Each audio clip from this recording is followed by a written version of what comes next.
अविनाशी अविकार परम रस धाम है, समाधान सर्वज्ञ सहज अभिराम है। शुद्ध बुद्ध अविरुद्ध अनादि अनंत है, जगत शिरोमणि सिद्ध सदा जयवंत है। जगत शिरोमणि सिद्ध सदा जयवंत है। अनंत सिद्ध भगवंतों के चरणों में कोटि कोटि वंदन। अरियंत भगवंतों के चरणों में कोटि कोटि वंदन। आचार्य उपाध्याय और साधु साध्वी भगवंतों के पावन चरणों में कोटि कोटि वंदन। धर्म प्रेमी बंधुओं, माताओं और बहनों, अभी हमने सिद्ध भगवंतों की स्तुति की है। सिद्ध भगवान कर्मों के बंध से भी मुक्त हैं, उदय से भी मुक्त हैं, उदीर्णा से भी मुक्त है और सत्ता से भी मुक्त है। अर्थात सिद्धों के न तो कर्म बनते हैं, न कर्म उदय में आते हैं, न उदीर्णा होती है और न कर्मों की सत्ता रहती है। सभी कर्मों का क्षय हो जाने से ही वे सिद्ध अवस्था को प्राप्त करते हैं। कृत्स्न कर्म क्षयो मोक्ष है। संपूर्ण कर्मों का क्षय होने पर ही मोक्ष होता है, मुक्ति होती है, सिद्ध अवस्था की प्राप्ति होती है। आज हम कर्मों की सत्ता के बारे में विचार करेंगे।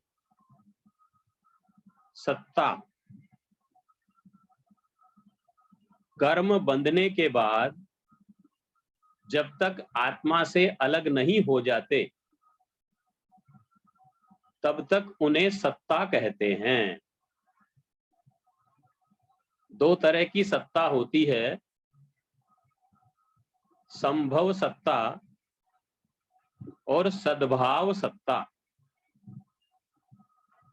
जिन प्रकृतियों का अस्तित्व मौजूद है, जो कर्म प्रकृति जीव के साथ लगी हुई है, उस सत्ता को सद्भाव सत्ता कहते हैं। और जिन प्रकृतियों की सत्ता वर्तमान में तो नहीं है किंतु भविष्य में हो सकती है, उसे संभव सत्ता कहते हैं। उदाहरण के रूप में, आवाज नहीं आ रही कि साहब? गुरुजी आपकी आवाज आ रही है। अमिता जी लिख रहे हैं आवाज नहीं आ रही इसलिए। अमिता जी से बात करता हूँ गुरुजी।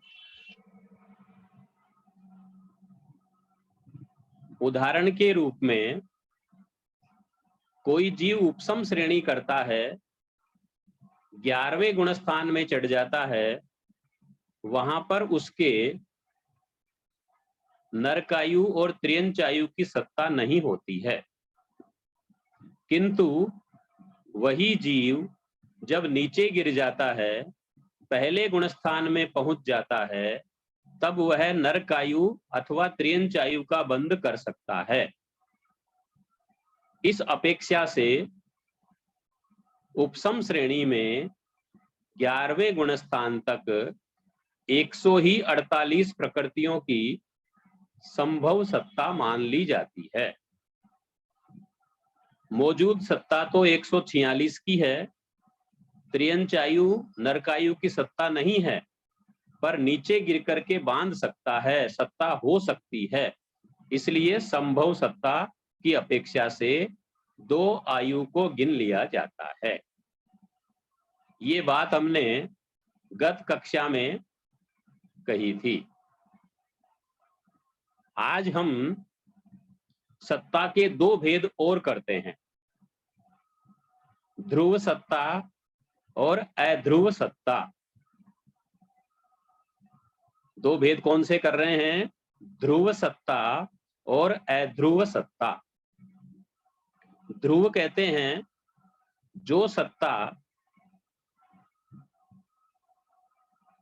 मिथ्या दृष्टि जीवों में लगातार रहती है, जो सत्ता अनादि मिथ्या दृष्टि जीवों में हमेशा मिलती है, लगातार मिलती है, निरंतर मिलती है, उसे ध्रुव सत्ता कहते हैं। और जिन प्रकृतियों की सत्ता अनादि मिथ्या दृष्टि जीव में कभी होती है और कभी नहीं होती, अर्थात निरंतर नहीं होती, लगातार नहीं होती, उसे अध्रुव सत्ता कहते हैं। कर्मों की 8 कर्मों की 148 प्रकृतियां हैं। अगर यदि हम नाम कर्म के बंधन के 10 भेद और मिलाते हैं तो 158 प्रकृतियों की सत्ता कुल होती है। उसमें से 28 प्रकृतियां ऐसी है जो अध्रुव सत्ता वाली है। 158 प्रकृतियों में से 158 जो प्रकृतियां हैं टोटल, उसमें से 28 प्रकृतियां ऐसी है जिनकी सत्ता अनादि मिथ्या दृष्टि जीव के निरंतर होना जरूरी नहीं है, हो भी सकती है, नहीं भी होती, उसको कहते हैं अध्रुव सत्ता। 5वें कर्म ग्रंथ में इसका विस्तार से वर्णन किया गया है। यहां हम उन 28 प्रकृतियों के नाम जानने का प्रयास करते हैं कि ऐसी कौन कौन सी 28 प्रकृतियां हैं जिनकी अध्रुव सत्ता मानी जाती है। तो देखिए, सबसे पहले मोहिनी कर्म पे आई। मोहिनी कर्म की 2 प्रकृतियां ऐसी है, मिश्र मोहनीय और समकित मोहनीय। इन दोनों प्रकृतियों की सत्ता मिथ्या दृष्टि जीव के हमेशा नहीं होती। अनादि मिथ्या दृष्टि के तो सत्ता होती ही नहीं है, क्योंकि जब वे समकित प्राप्त करने का प्रयत्न करते हैं और जब त्रिपुंज होता है तब इनकी सत्ता आती है, उसके पहले इनकी सत्ता नहीं होती है। तो इसलिए मिश्र मोहनीय और समकित मोहनीय ये 2 प्रकृतियां मोहिनी कर्म में क्या मानी गई है? अध्रुव सत्ता वाली मानी गई है। अब इसके बाद में आइए आयु कर्म। आयु कर्म की चारों ही प्रकृतियां, चारों ही जो आयु है वो अध्रुव सत्ता वाली है। क्यों है? क्योंकि आयु कर्म एक भव के लिए ही बनता है। हर भव के लिए नई आयु का बंध करना ही पड़ता है। तो कोई भी आयु लगातार किसी भी जीव में निरंतर नहीं मिलती है। इस अपेक्षा से आयु कर्म की चारों ही प्रकृति, चारों ही आयु अध्रुव सत्ता में मानी जाती है। इसके बाद में नाम कर्म। नाम कर्म की 21 प्रकृतियां हैं टोटल। कितनी? 21। 21 प्रकृतियां हैं जिनकी अध्रुव सत्ता होती है। कौन कौन सी 21 प्रकृतियां हैं? तो देखिए, सबसे पहले वेक्रिय एकादश।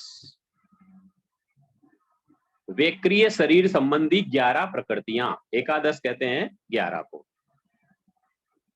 वेक्रिय एकादश में कौन कौन सी प्रकृतियां आएगी?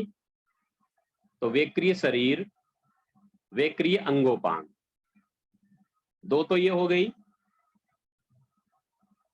फिर इसके बाद में वेक्रिय संघातन और वेक्रिय बंधन, चार हो गई। वेक्रिय शरीर, वेक्रिय अंगोपांग, वेक्रिय बंधन और वेक्रिय संघातन, चार हो गई। चार तो ये हो गई। फिर देवगति, देवानुपूर्वी, 6 हो गई। नरक गति, नरकानुपूर्वी, 8 हो गई। फिर इसके बाद में बंधन में लीजिए, अगर यदि क्योंकि हम 158 की अपेक्षा विचार करेंगे तो 3 बंधन बढ़ जाएंगे। कौन कौन से 3? वेक्रिय तेजस बंधन, वेक्रिय कार्मण बंधन और वेक्रिय तेजस कार्मण बंधन। देखिए 148 में से लेंगे तो 3 बंधन कम हो जाएंगे और 158 में से लेंगे तो 3 बंधन बढ़ जाएंगे। कौन से 3 बंधन का फर्क आ रहा है? वेक्रिय तेजस बंधन, वेक्रिय कार्मण बंधन और वेक्रिय तेजस कार्मण बंधन। 148 में लेंगे तो क्या लेंगे? वेक्रिय अष्टक लेंगे। क्या लेंगे? 8 लेंगे अष्टक। और 158 प्रकृतियां ली है 5वें कर्म ग्रंथ में, इसलिए वहां पर वेक्रिय एकादश कही गई है। वेक्रिय संबंधी 11 प्रकृतियां। वापस नाम ध्यान में ले लीजिए, वेक्रिय शरीर, वेक्रिय अंगोपांग, वेक्रिय संघातन, वेक्रिय बंधन। देवगति, देवानुपूर्वी, नरक गति, नरकानुपूर्वी, ये 8 हो गई। अब 3 बंधन और एक्स्ट्रा कौन से लिए? वेक्रिय तेजस बंधन, वेक्रिय कार्मण बंधन, वेक्रिय तेजस कार्मण बंधन। 11 हो गई टोटल मिला के। अब है आहारक सप्तक, 7 प्रकृतियां आहारक शरीर संबंधी है, क्योंकि आहारक शरीर की सत्ता हमेशा हर जीव के नहीं होती है, इसलिए अध्रुव सत्ता है। कौन कौन सी? आहारक शरीर, आहारक अंगोपांग, आहारक संघातन, आहारक बंधन। 148 लेंगे तो आहारक चोक लेंगे, आहारक की 4 प्रकृतियां लेंगे। कौन कौन सी 4 लेंगे? आहारक शरीर, आहारक अंगोपांग, आहारक संघातन और आहारक बंधन। और 158 प्रकृति लेते हैं तो 3 बढ़ जाएगी इसमें भी। वही 3 कौन सी बढ़ेगी? आहारक तेजस बंधन, आहारक कार्मण बंधन और आहारक तेजस कार्मण बंधन। क्योंकि बंधन के 10 भेद एक्स्ट्रा लिए हैं, इसलिए दोनों में 3-3 भेद एक्स्ट्रा है। जो 10 भेद है उसमें औदारिक के भी 3 भेद है, वेक्री के भी 3 भेद है, आहारक के भी 3 भेद है और एक तेजस कार्मण का। ऐसे 10 भेद बढ़ते। तो कितने हो गए? वेक्री एकादश 11, आहारक सप्तक 11 और 7 कितनी हो गई? 18। मनुष्य गति, मनुष्यानुपूर्वी, ये भी अध्रुव सत्ता वाली है, क्योंकि तेऊ काय वायु काय के जीव मनुष्य गति मनुष्यानुपूर्वी का बंद नहीं करते। जो सत्ता है उसको भी उद्वेलना करके, संक्रमण करके खत्म कर देते हैं। इसलिए 2 प्रकृतियां भी अध्रुव सत्ता वाली है। कौन कौन सी? मनुष्य गति और मनुष्य अनुपूर्वी। तो कितनी हो गई? 20 हो गई।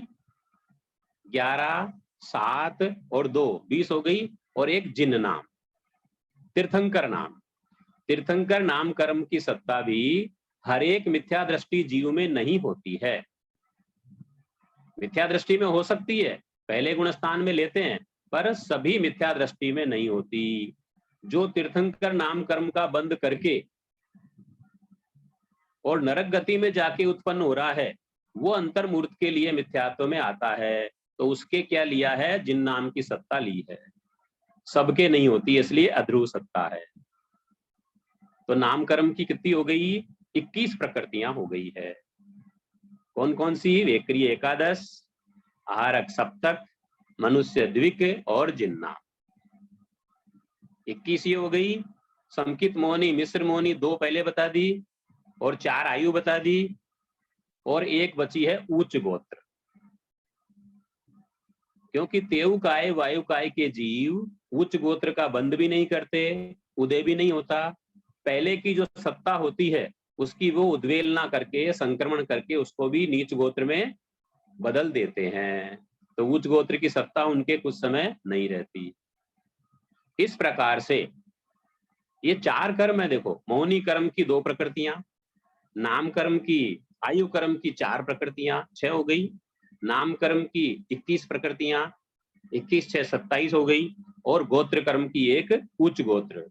ये 28 प्रकृतियां ऐसी है जो अध्रुव सत्ता वाली है। अर्थात मिथ्या दृष्टि जीव के इन 28 प्रकृतियों की सत्ता निरंतर होना, हमेशा होना जरूरी नहीं है। हो सकती है और नहीं भी हो सकती।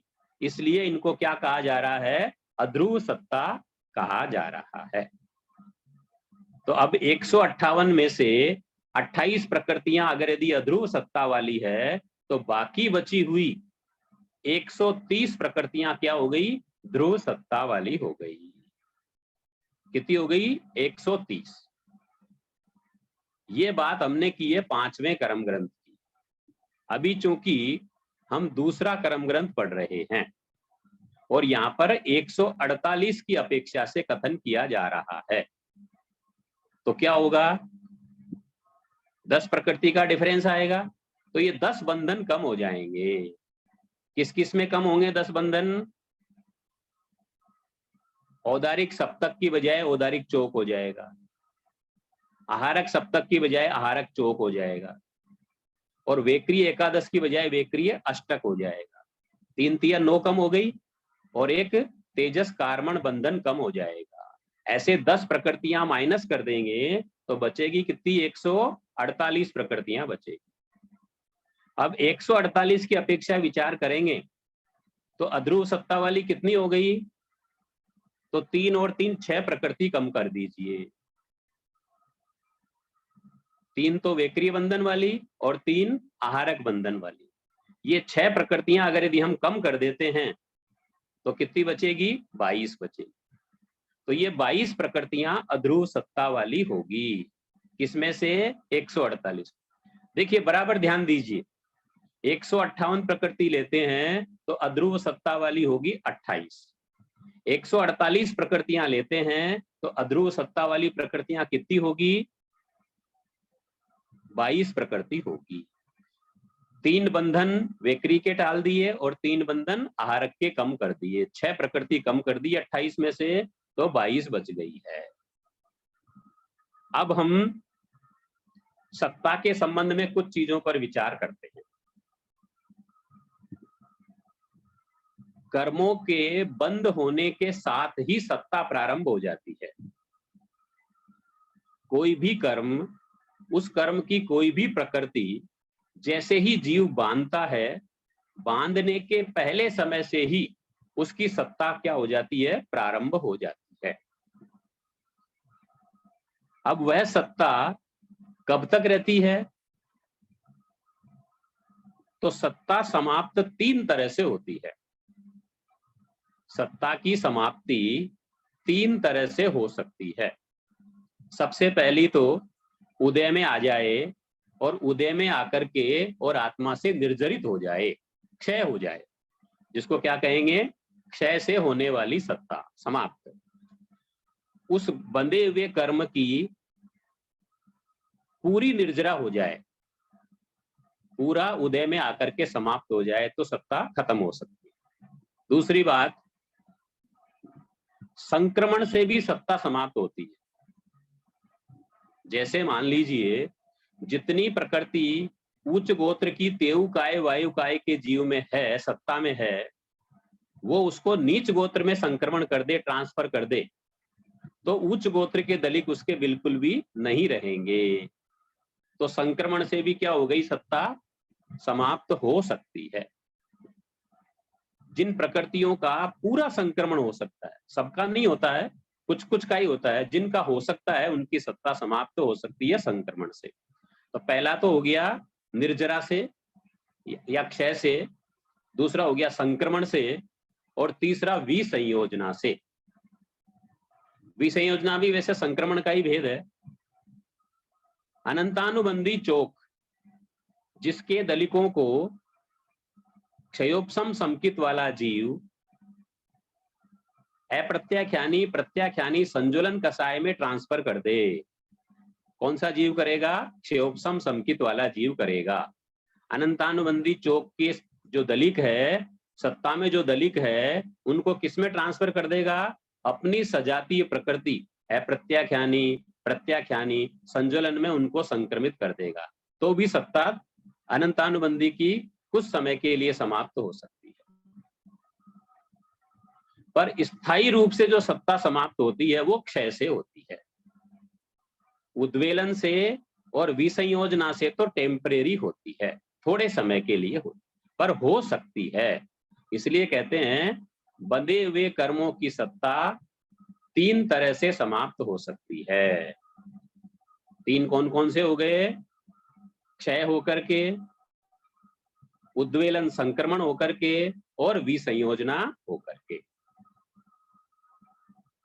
अब हम गुणस्थानों में सत्ता का विचार करते हैं कि भाई किस किस गुणस्थान में कितनी कितनी प्रकृतियों की सत्ता रहती है। इस विषय को थोड़ा ध्यान से समझना होगा, थोड़ी एकाग्रता रखनी पड़ेगी, स्थिरता रखनी पड़ेगी, जब जाके ये सत्ता का महत्वपूर्ण जो टॉपिक है ये समझ में आ सकेगा। क्योंकि सत्ता को तोड़ना भी बहुत कठिन है। सत्ता को तोड़ने के लिए जबरदस्त पुरुषार्थ चाहिए, उत्कृष्ट विशुद्धि चाहिए, चित्त की विशेष निर्मलता चाहिए, तीव्र संवेग भाव चाहिए, उत्कृष्ट निर्वेद भाव चाहिए, जब जाकर के बद्ध कर्मों की सत्ता को समाप्त कर सकते हैं। इसलिए सत्ता का विषय पूरी एकाग्रता से समझने का प्रयास करें। अब देखिए, हम 148 प्रकृतियों की अपेक्षा से यहां पर विचार प्रारंभ कर रहे हैं। पहले गुणस्थान से लेकर 11वें गुणस्थान तक, पहले से लेकर 11वें गुणस्थान तक संभव सत्ता 148 प्रकृतियों की मानी जाती है। पहले से लेकर 11वें तक। और कौन सी सत्ता? संभव सत्ता। मौजूद होना जरूरी नहीं है, पर संभावना की अपेक्षा से ले लेंगे 148 की। किंतु सद्भाव सत्ता का अगर विचार करेंगे तो पहले से 11वें गुणस्थान तक 146 प्रकृतियों की सत्ता हो सकती है। कितनी हो सकती है? 146। 2 प्रकृतियों का डिफरेंस आ रहा है। कौन सी 2 का आ रहा है? नरकायु और त्रियंचायु। नरकायु और त्रियंचायु की सत्ता उपसम श्रेणी वाले जीव में नहीं होती है, परंतु नीचे गिर करके वे पहले गुणस्थान में आकर बांध सकते हैं, सत्ता हो सकती है। इसलिए संभव सत्ता मानी गई है 148। पर सद्भाव सत्ता कितनी रहेगी? 146 प्रकृतियों की रहेगी। अब दूसरे तीसरे गुणस्थान में, दूसरे और तीसरे गुणस्थान में सद्भाव सत्ता कितनी रह सकती है? तो 147 प्रकृतियों की रह सकती है। कितनी रह सकती है? 147। एक प्रकृति छोड़ रहे हैं। कौन सी? जिन नाम। जिन नाम की सत्ता जिन जीवों के होती है वे दूसरे और तीसरे गुणस्थान में जाते ही नहीं है। अब अपन संभव सत्ता की बात नहीं कर रहे हैं। संभव सत्ता को यहीं तक समझना है कि 11वें गुणस्थान तक संभव सत्ता सभी प्रकृतियों की होती है। अब जो हम आगे चर्चा कर रहे हैं वो किसकी अपेक्षा कर रहे हैं? सद्भाव सत्ता की अपेक्षा, मौजूद की अपेक्षा।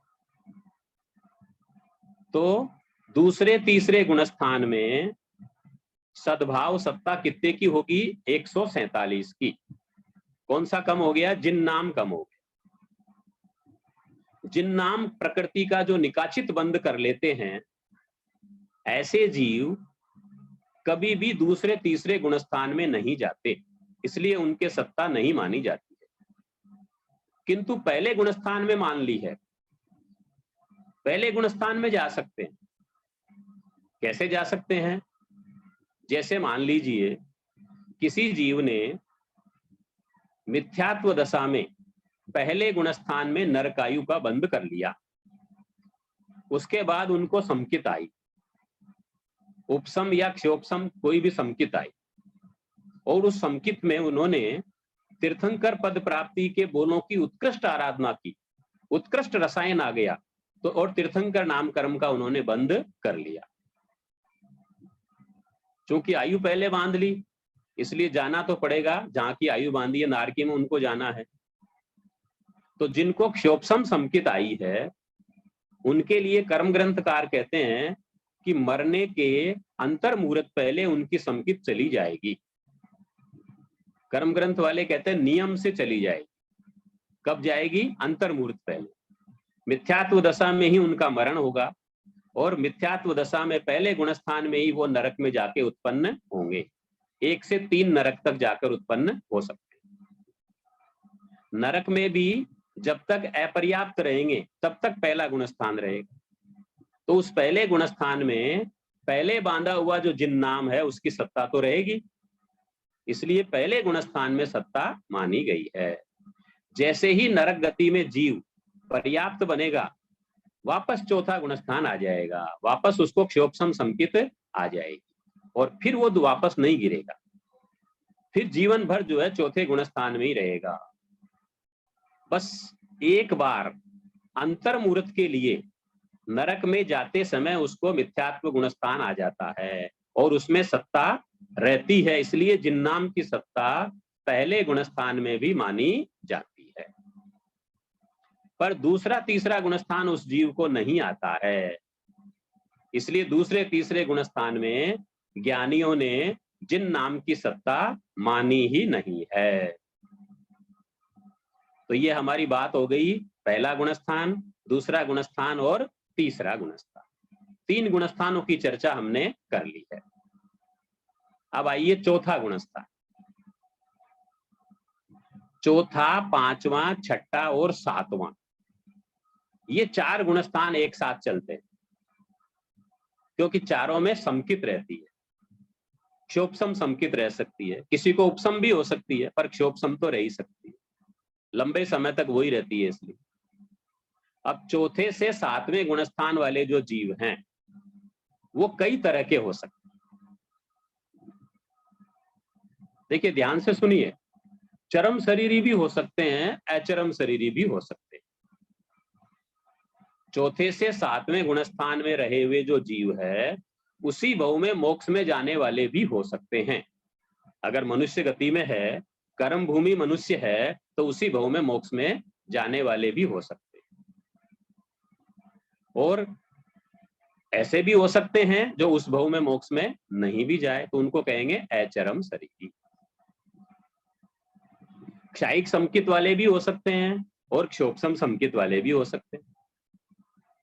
तो जो क्षायिक समकित वाले होंगे उनके तो 7 प्रकृति की सत्ता नहीं रहेगी। अनंतानुबंधी चोक, मिथ्यात्मोनी, मिश्र मोहनी और सम्यक्त्व मोहनी है। ये दर्शन सप्तक का जब क्षय होगा तभी उनको क्षायिक समकित आएगी, इसलिए 7 प्रकृतियों की सत्ता तो उनके कम होगी ही। तो जो क्षायिक सम्यक दृष्टि अचरम शरीरी है, क्या शब्द लगा रहा हूं, अचरम शरीरी है, उस भव में मोक्ष नहीं जाने वाले हैं। क्षायिक सम्यक दृष्टि अचरम शरीरी जो जीव है उनके 141 प्रकृतियों की सत्ता होती है। 7 कौन सी कम हो गई? अनंतानुबंधी चोक और दर्शन त्रिक, ये 7 कम हो। अब जो क्षायिक सम्यक दृष्टि चरम शरीरी मनुष्य है, पहले बात किसकी की? अचरम शरीरी की। अब कह रहे हैं जो क्षायिक समकित वाला मनुष्य है और चरम शरीरी है, उसी भव में मोक्ष में जाने वाला है। भले अभी चौथे गुणस्थान में ही है, तो उसके सत्ता कितनी रहेगी? 138 प्रकृतियों की सत्ता हो सकती। अधिक से अधिक कितनी रहेगी? 138। 148 में से चर्चा कर रहे हैं, 10 कम हो गई। कौन सी 10 कम हो गई? 7 तो वही दर्शन सप्तक वाली, और 3 आयु भी की भी सत्ता नहीं रहेगी।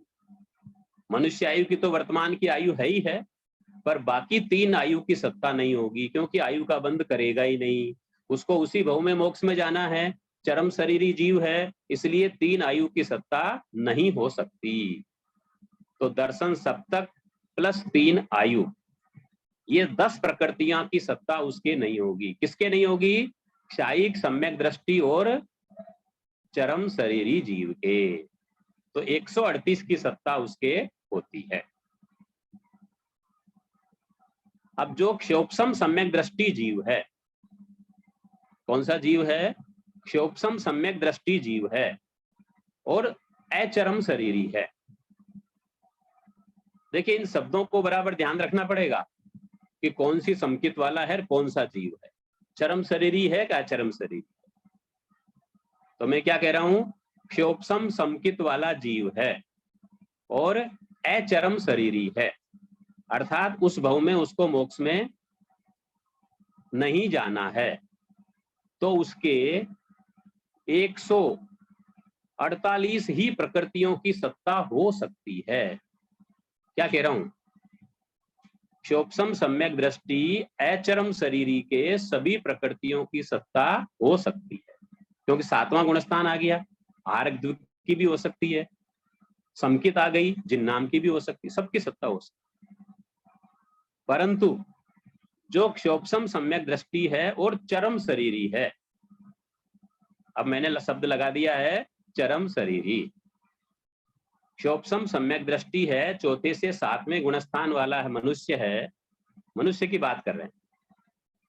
और चरम शरीरी, क्योंकि वही होगा चरम शरीर, तो उसके अधिक से अधिक होगी तो 145 प्रकृतियों की सत्ता होगी, ज्यादा से ज्यादा होगी तो कितनी होगी? 145।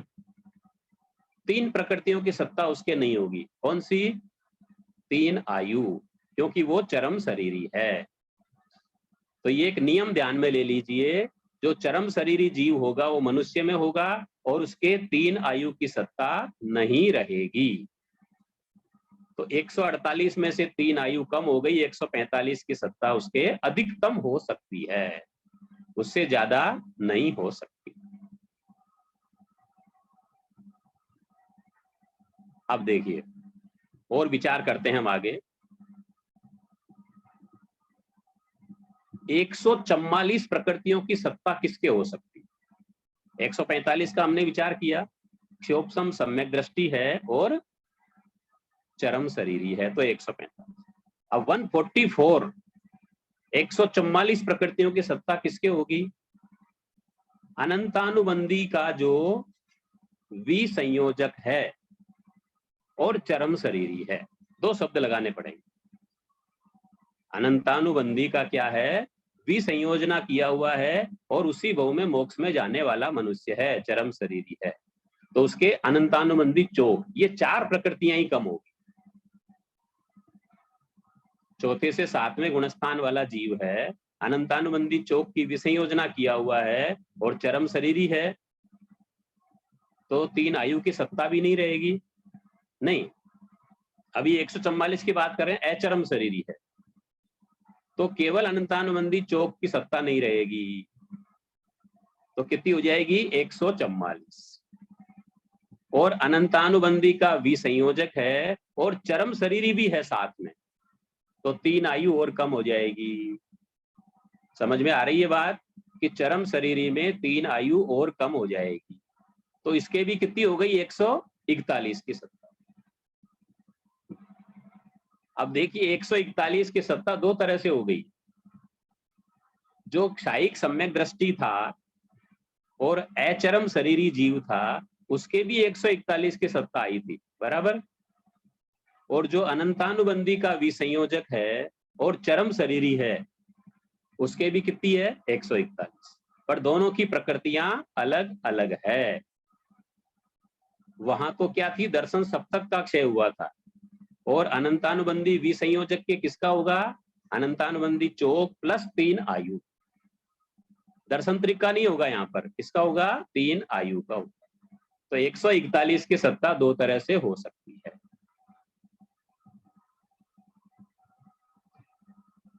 किसी भी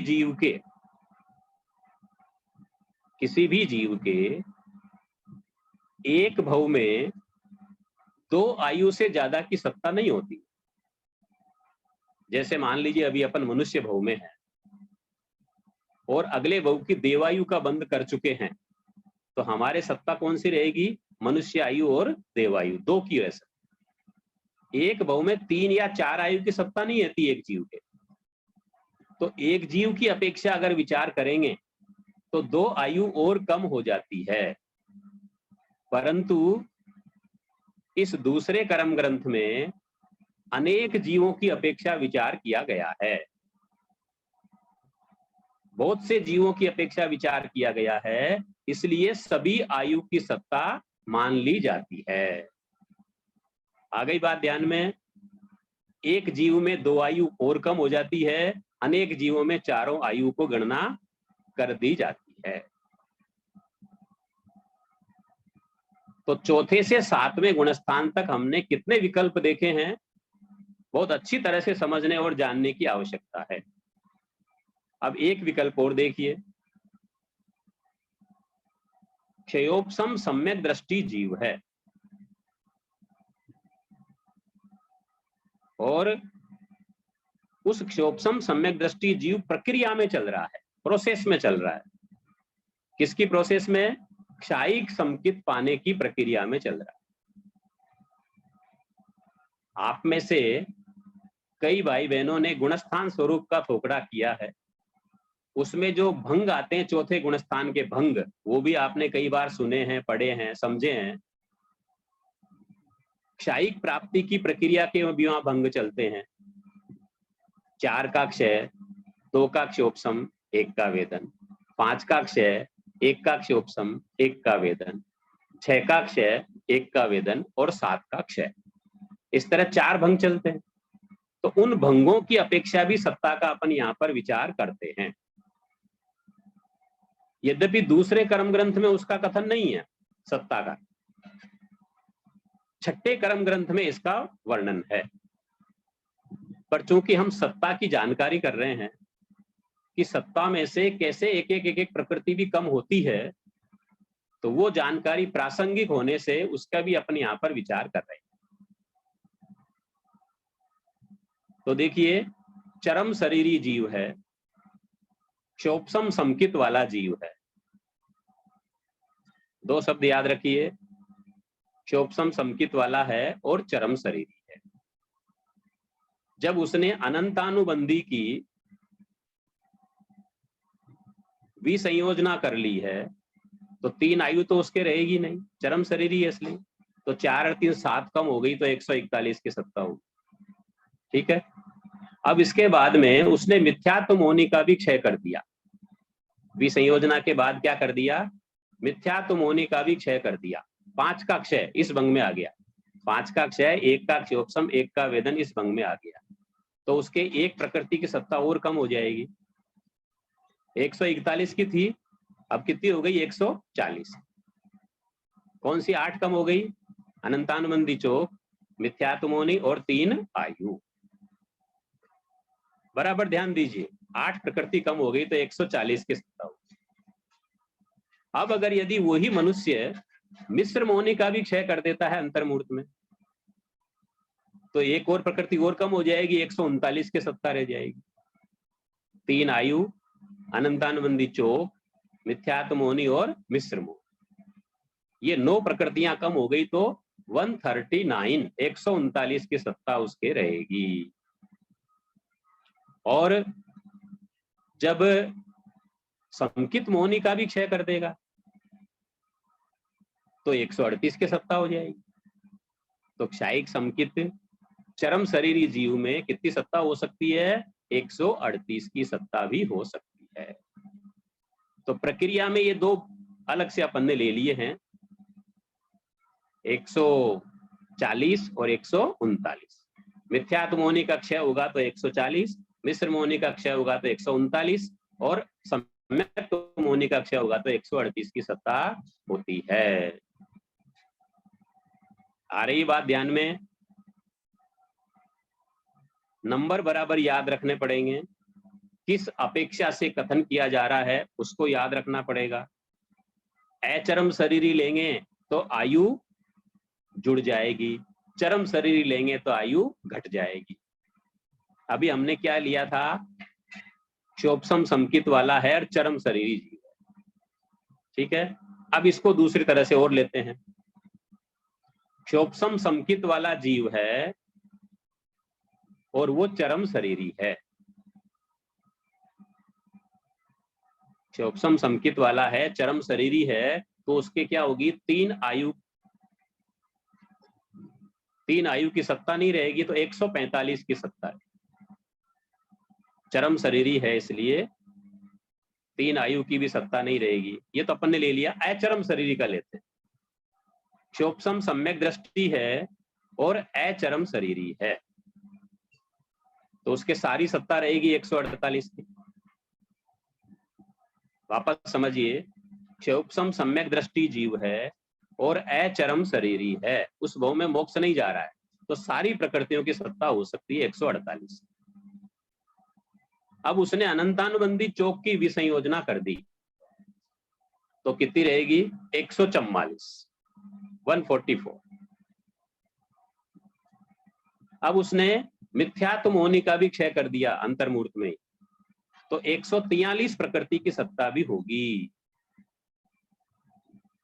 अभी तक नहीं आई थी अपने 143 की सत्ता कैसे होती है, क्षोभसम सम्यक दृष्टि जीव हो, अचरम शरीरी हो, अनंतानुबंधी का विसंयोजक हो तो 144, और मिथ्यात्व मोहनी का भी क्षय कर दिया तो 143, मिश्र मोहनी का भी क्षय कर दिया तो 142, और समकित मोहनी का भी क्षय कर दिया तो 141 प्रकृतियों की सत्ता होती है। तो 143 और 142 यहां भी प्रोसेस के हैं, प्रक्रिया की अपेक्षा से सत्ता की गई है। ये दोनों भी किसकी अपेक्षा से कथन किया है, सत्ता की अपेक्षा से, प्रक्रिया की अपेक्षा, क्षयिक समकित में जाने की अपेक्षा से कथन किया गया है। तो आज हमने पहले से लेकर 11वें गुणस्थान तक संभव सत्ता की अपेक्षा विचार किया है। सद्भाव सत्ता पहले से लेकर 7वें गुणस्थान तक हमने इसका विचार किया है कि कितनी कितनी तरह की जो है सत्ता हो सकती है। 148 की भी हो गई, 145 भी हो गई, 144 भी हो गई, 143 भी हो गई, 142 भी हो गई, 141 भी हो गई, 140 भी हो गई, 139 भी हो गई, 138 भी हो गई। 148 से लेकर 138 तक की सत्ता जो है इन 4 से 7 गुणस्थानों में हो सकती है। इसको बराबर नोट करें, लिखें, समझें, तब जाकर के और ये 4 से 7 गुणस्थान की सत्ता क्लियर हो पाएगी। उपसम समकित वाले जीव के किसी भी प्रकृति की सत्ता समाप्त नहीं होती है। क्या कह रहा हूं, उपसम श्रेणी जो करता है, उपसम समकित के साथ जो करता है, उसमें कोई सत्ता समाप्त नहीं होती। क्षोभसम समकित अगर यदि सामान्य है तो भी उसमें कोई सत्ता समाप्त नहीं होती, पर क्षोभसम में अगर यदि वो क्षयिक की ओर आगे बढ़ता है तो सत्ता कम होती चली जाती है।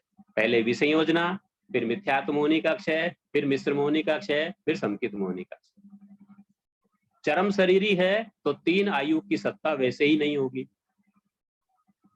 अचरम शरीरी है तो उसमें जो है हम तीनों आयु की सत्ता मान लेते हैं, क्योंकि बहुत सारे जीव हैं, तो बहुत सारे जीवों में किसी न किसी जीव के कोई न कोई आयु की सत्ता रह ही सकती है, क्योंकि हम एक जीव की अपेक्षा विचार नहीं कर रहे हैं, अनेक जीवों की अपेक्षा से यहाँ पर कथन किया गया है, इसलिए चारों ही आयु की सत्ता वहां पर मान ली जाती है। इस तरह से आज हमने ध्रुव सत्ता, अध्रुव सत्ता, इसका विचार किया और पहले से लेकर 11वें गुणस्थान तक संभव सत्ता, सद्भाव सत्ता का विचार किया और पहले से लेकर 7वें गुणस्थान तक सद्भाव सत्ता कितनी कितनी प्रकृतियों की किन किन जीवों में किन किन अपेक्षा से होती है, इसका विचार किया है। आज चूंकि हमारी क्लास लेट शुरू हुई थी टेक्निकल प्रॉब्लम के कारण से, अब अगली जो कक्षा होगी उसमें हम श्रेणी में कितनी सत्ता रहती है, उपसम श्रेणी में कितनी रहेगी, क्षपक श्रेणी में कितनी रहेगी और किस तरह से प्रकृतियों की सत्ता कम होते होते होते होते जीव सिद्ध बुद्ध और मुक्त होता है, इसकी जानकारी हम अगली कक्षा में करने का प्रयास करेंगे। सत्ता संबंधी कुछ जानकारी हमने करने का प्रयास किया है, आप सबने बड़े ध्यान से सुना, समझने का प्रयास किया, आप सब धन्यवाद के पात्र हैं।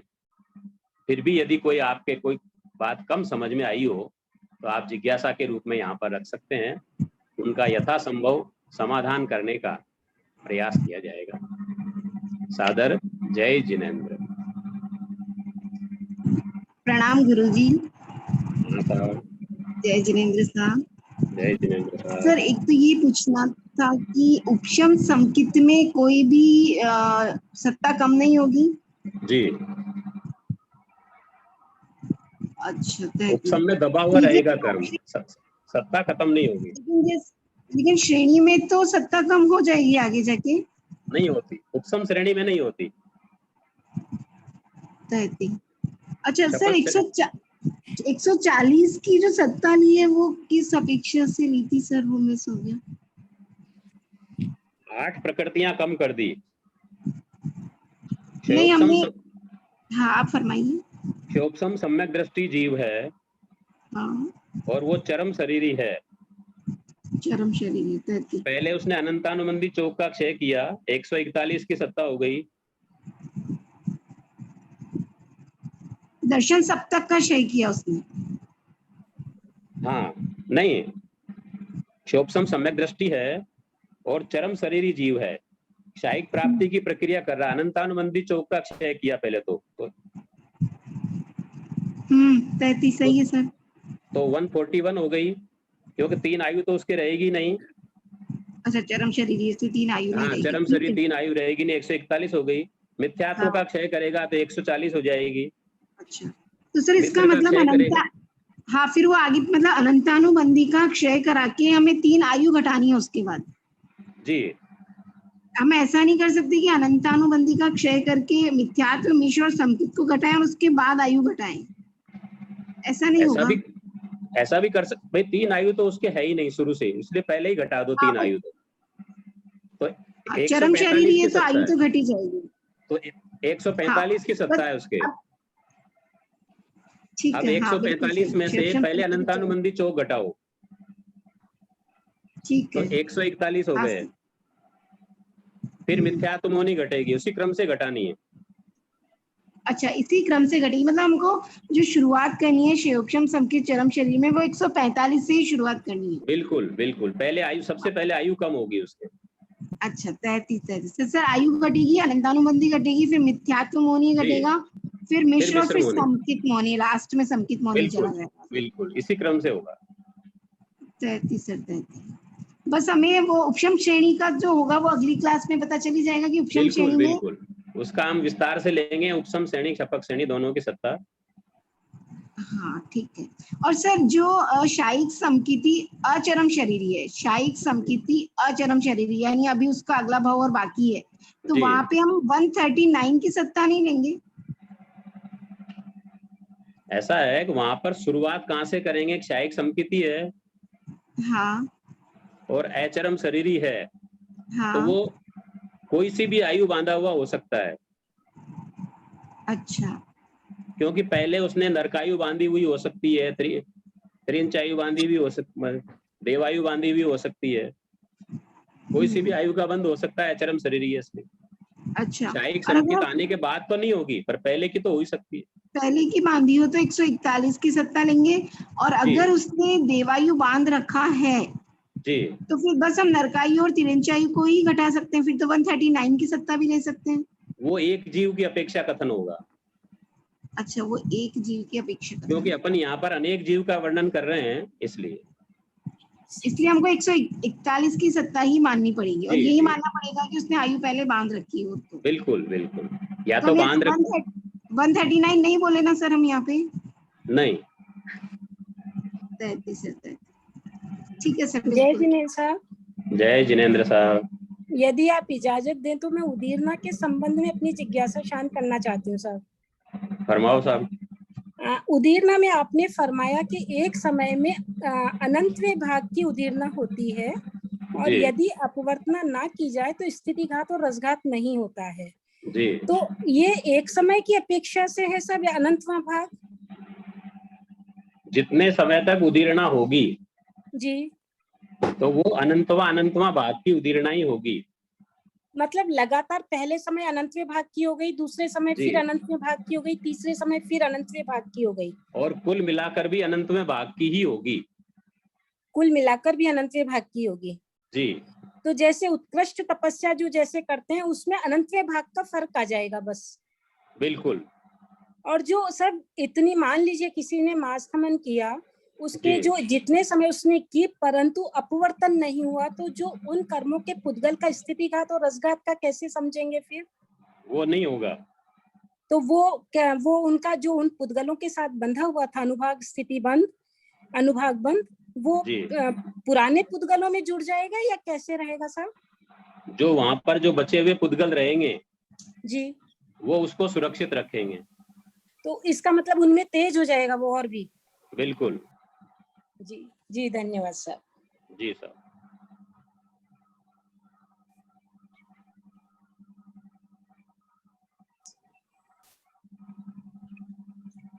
पूर्णिमा जी। हो गया सर, मेरा हो गया। हाँ जी सर। जी धन्यवाद सर। हाँ सर। आशा है सभी के डाउट्स क्लियर हो गए। एक बार सभी जो क्षमा याचना आज के थोड़े से टेक्निकल प्रॉब्लम के कारण, क्योंकि गुरुजी किसी का लिंक खुल रहा था, किसी का नहीं खुल रहा था। नहीं, सही बात, सही। इसलिए आज के लिए क्षमा कर दीजिए। अगली बार से ध्यान रखेंगे कि हम खुद 15 मिनट पहले आके पूरा चेक करके फिर आगे आप सबको इनवाइट भेजेंगे। खैर ऐसी कोई बात नहीं है, तो हो जाता है कभी कभी, टेक्निकल प्रॉब्लम है इसका, तो क्या करें। हाँ फिर गुरुजी, भी अगले क्लास का लिंक आपको क्लास चालू होने से 1 घंटा पहले व्हाट्सएप पे मिल जाएगी, जिससे कारण कोई कंफ्यूजन नहीं होगी। जी सर। हाँ गुरुजी। और कल के प्रश्न मेरे हिसाब से संगीता जी बोरा क्लास में नहीं है, इसीलिए हो सकता है प्रश्न नहीं ले अच्छा, पाए हैं। चलो बाद में कर लेंगे, कोई प्रश्न बात तो मुझे ध्यान में है, पर यदि सब लोग नहीं हो तो नुकसान होगा। प्रश्न में बाद बोल में कर सकते लेंगे। हैं। हाँ जी गुरुजी, वो अगले क्लास में साथ में कर लेंगे गुरुजी। जी जी, ठीक है, ठीक, बिल्कुल। धन्यवाद गुरुजी। तो जय आज की हिंद। क्लास यही समाप्त करते हैं। ठीक है साहब, बिल्कुल। हाँ, धन्यवाद गुरुजी। ठीक है, आपको धन्यवाद, बहुत बहुत धन्यवाद।